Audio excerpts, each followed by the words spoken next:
Hey, welcome back to the series that we're doing on folklore. I've been going track by track to see if I can find a deeper meaning within each of the songs. Today we're on track 17, which is titled The Lakes. This is actually going to be the last installment of the folklore series, given that track number 17 is the last song on the album of the deluxe edition. If you do stick around to the end of the video, I will be talking about what I'm going to do next, and then I do plan on posting my definitive folklore album track list ranking, so be on the lookout for that as well, but let's just get started with the lakes.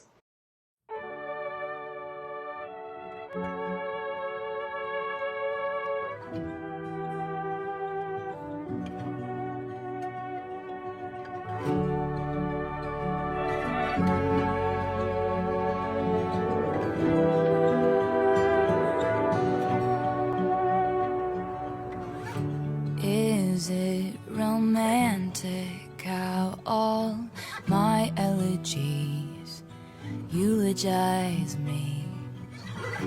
I'm not cut out for all these cynical clones, these hunters with cell phones. So the first verse says, "Is it romantic how all my elegies eulogize me? I'm not cut out for all these cynical clones, these hunters with cell phones." With that first line that says elegies eulogize me, that kind of makes me think of a eulogy, which is a speech that you give at a funeral. It usually highlights the only positive person of a person's life because usually you don't want to obviously focus on any ill feelings about the dead. So when it says, "Isn't it romantic how my elegies eulogize me?" So it kind of makes me think that people only talk positively about her and they put her on a pedestal in a way. And she's not cut out for all these cynical clones, these hunters with cell phones. Kind of makes me think of a paparazzi. So with that, maybe people are always praising her, which kind of gives her a new level of fame. And then she's saying she's not cut out for it, maybe in a sense, because she doesn't want to be around the paparazzi or just the negative effects that come with being a celebrity. But let's just continue listening. Take me to the lakes where all the poets went to die. I don't belong, and my beloved, neither do you. Those Windermere peaks look like a perfect place to cry. I'm setting off, but not without my muse. Next lines say, "Take me to the lakes where all the poets went to die. I don't belong, my beloved, neither do you. Those Windermere peaks look like the perfect place to cry. I'm setting off, but not without my muse." This kind of makes me think that she's talking about running away, maybe trying to get out of the public eye, and she doesn't want to go unless if she's going with the person, but she doesn't want to go alone, and she wants to take her muse, which I assume is her boyfriend or the relationship that she's in. She wants to get away from it all, and it's saying that neither of them belong in that life, so they maybe just kind of want to settle down. So that's kind of what I'm thinking right now. What should be over, burrowed under my skin, in heart-stopping waves of hurt. I've come too far to watch some name-dropping sleaze tell me what are my words worth. Take me to the lakes where all the poets went to die. I don't belong, and my beloved, neither do you. Those Windermere peaks look like a perfect place to cry. I'm setting off, but not without my muse. Alright, so what should be over, burrowed under my skin in heart-stopping waves of hurt? I've come too far to watch some name-dropping sleaze to tell me what are my words worth. The first line about something burrowing under your skin makes me think that you aren't able to move on from something that happened to you in your life, and it continues to cause pain and these heart-stopping waves of hurt. And I've come too far to watch some name-dropping sleaze tell me what the words are worth.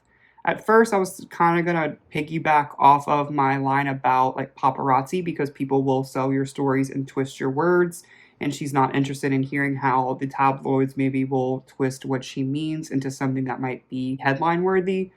But given the context of the lyrics in the song and one of my comments from yesterday or my Mad Woman video, I was actually just talking to him about the Masters situation because he was kind of telling me a little bit about it. So name dropping Sleaze kind of makes me think of the guy that stole her music, because if you're telling her what her words are worth, it's songs that maybe she wrote and someone else sold them. So she doesn't feel the need to keep listening and seeing the headlines of how someone else owns the work that, she created.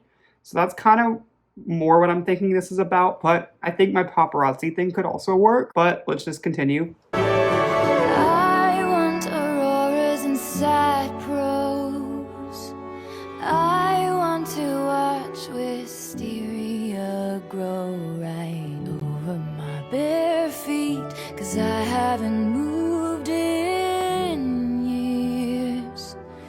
And I want you right here. A red rose grew up out of ice frozen ground, with no one around to tweet it. While I bathe in cliffside pools with my calamitous love and insurmountable grief.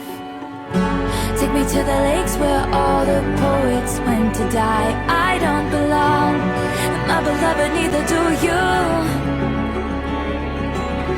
Those Windermere peaks look like a perfect place to cry. I'm setting up, but not without my muse.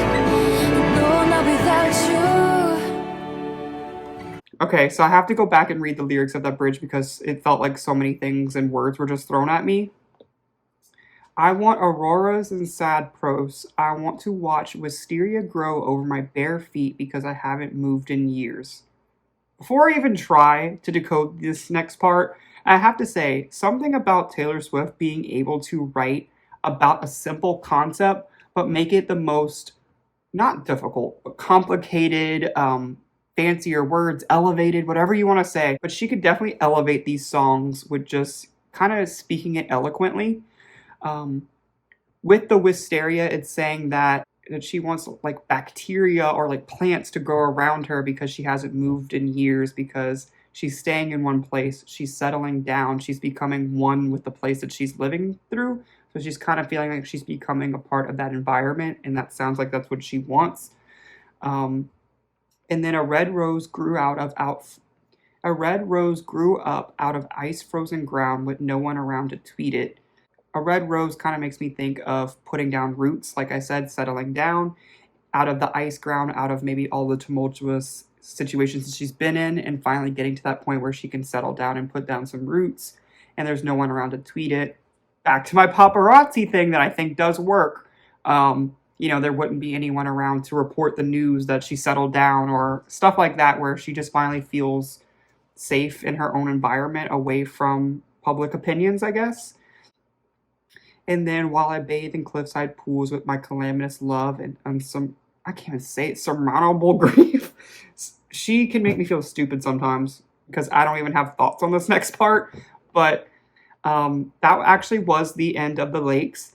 I did enjoy this song as well. Like I said, coming up, I should be posting a folklore ranking. I might do that in the Disney Plus special that I plan on making, because that's where I was leading up to next. The next video that you'll probably see from me might take a couple days, but I do plan on now watching the folklore special because we are done with this album. Beyond that, I want to say that I have gotten a few recommendations about what album I should do next. I kind of wanted to communicate my thoughts on this because I feel like if you're watching this video at this point, you are interested in the things that I make. So I did get a couple recommendations that I should listen to Evermore next, because this is the sister album to Folklore. Or I did get a recommendation also for 1989 and Lover, I think. I had 3 recommendations. 2 of them were pop albums, and one of them was Evermore, which is the sister album to this album. I do appreciate the feedback of what people want to watch next. But I was kind of thinking in my own head that I kind of wanted to do a country album, just because I feel like I've done a pop album with Midnights. I've done one of the folk albums. So it feels like a kind of a full circle to kind of go jumping into a country album next. And another reason why I kind of wanted to do that is because I think a little bit of time away from the folk music would allow me to separate Evermore and Folklore as two different pieces of work, which I know maybe they're meant to be combined, but I kind of wanted to see which one I preferred. And I think if I did it right now, I would be drawing too many comparisons to the albums if they sound remotely similar. So I kind of wanted to go into a little bit of a different direction for right now. So my thoughts were either doing Fearless, Speak Now, or Red. If anyone has any thoughts of which one I should do out of those three, I would love your opinions. But for now, I will see you if you watch the Disney Plus special, and then we'll talk about that more. But thank you for watching.